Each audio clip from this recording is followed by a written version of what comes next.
से माफी मांगो, माफी मांगो, माफी मांगो, लवाहिकीन से माफी मांगो, माफी मांगो, माफी मांगो, लवाहिकीन से माफी मांगो, माफी मांगो, माफी मांगो।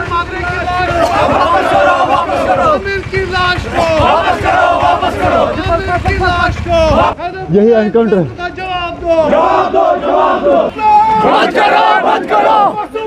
माफी मांगो, माफी मांगो, माफी मांगो, माफी मांगो, माफी मांगो, माफी मांगो। ये तो कह रहे हैं कि 4 लोग वहाँ थे, एक मिलिटेंट था, तो हमें तो शक है। हमने तो मिलिटेंट की कोई लाश नहीं देखी, कोई शक्ल नहीं देखी, उसके बारे में कुछ नहीं देखा।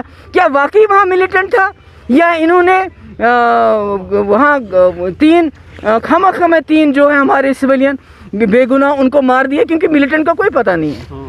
अब तो कुछ भी नहीं पता है, किसी को भी मार देते हैं। आपको मालूम होगा इससे पहले सोमू में एक नौजवान को मार दिया। उसके कॉल सेंटर पे बंदे को मारा गया। फेक कॉल सेंटर पे क्या इन्वेस्टिगेशन होनी चाहिए थी या मैं कहती हूँ इसमें जुडिशियल प्रोब होना चाहिए, क्योंकि इन तीनों लोगों को जो हमें इंफॉर्मेशन है, जो एलिगेशन है, इनको शील्ड बना के इस्तेमाल किया गया, क्योंकि उनको शक था वहाँ मिलिटेंट है, मगर मिलिटेंट वहाँ था कि नहीं, इस पे बहुत बड़ा सवालिया है। What will be the next step? Consistently देखा जा रहा है कि प्रोटेस्ट को कहीं हर जगह पर रोका जा रहा है। आपको पहले भी रोका गया, जब आप जम्मू में थे, आप श्रीनगर आने के बाद प्रेस करने आने की कोशिश की, तब भी रोका गया, पीएचडी की मीटिंग से भी रोका गया, और अब यहाँ पर भी रोका जा रहा है। Sabotaging of the basic rights of a person. ये तो बिल्कुल है। यहाँ तो किसके हुकूक है?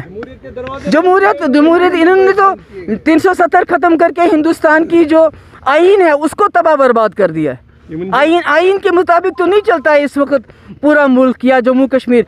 ये तो आरएसएस के और बीजेपी के जो उनका एजेंडा है कि जो माइनॉरिटीज़ है उनको दबाना है, चूँकि जम्मू कश्मीर एक मुस्लिम मेजॉरिटी स्टेट है, इसलिए हमारे ऊपर ज़्यादा से ज़्यादा सितम किया जा रहा है।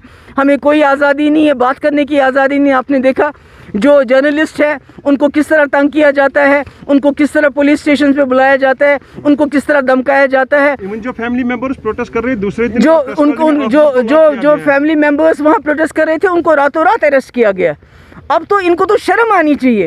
अब तो कश्मीर के लोग इंसाफ नहीं मांग रहे हैं, वो कहते हैं हमें लाशें दे दो, हमें लाशें वापस दे दो। ये तो इतना बड़ा मुल्क है, जमहूरी मुल्क है, ये यहाँ डेमोक्रेसी है, यहाँ सेकुलरिज्म है।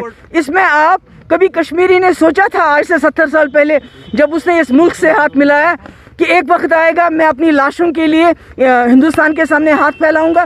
ये इनको शर्म आनी चाहिए। प्रोटेस्ट हॉटस्पॉट प्रेस बनने की अगर आप बात करें, वहाँ पर से भी टॉप न्यूज एजेंसीज को निकाला जा रहा है, पेपर्स को निकाला जा रहा है। बिल्कुल ये तंग कर रहे हैं, ताकि जो यहाँ के जो हमारे जर्नलिस्ट कुछ बचे हुए हैं, जो गोदी मीडिया की तरह इनका नैरेटिव नहीं चलाते हैं, इनकी बात नहीं सुनते हैं, जो असलियत दिखाना चाहते हैं, उनको तंग करके, उनको धमका के, उनको क्वार्टर से निकाल के, उनको ये लोग जो है धमकाना चाहते हैं, तंग करना चाहते हैं, ताकि वो सच ना बोले। मैं तो प्रोग्राम देना चाहती हूँ, मैं तो पहले ही दिन जाना चाहती थी, मगर ये जाने दे तब जाए ना इंसान। Thank you so much. हाँ डाल दो, हम कर रहे हैं, गुप्कार से लेकर राजभवन की ओर जा रहे हैं। हाँ फिलहाल चल रहे हैं। महबूबा मुफ्ती के साथ जाती ये यूथ लीडर स्कूल है ना, यूथ और सुहेल बुखारी है। आमिर की लाश को वापस करो, वापस करो, आमिर की लाश को वापस करो, वापस करो। डेमोक्रेटिक पार्टी जिंदाबाद। महबूबा दी आगे बढ़ो, हम तुम्हारे साथ हैं। अरे मासूमों का बंद करो, खून खराबा बंद करो, मासूमों का कत्लेआम बंद करो, बंद करो, मासूमों का कत्लेआम बंद करो, बंद करो, मासूमों का कत्लेआम बंद करो, बंद करो। महबूबा दी आगे बढ़ो, हम तुम्हारे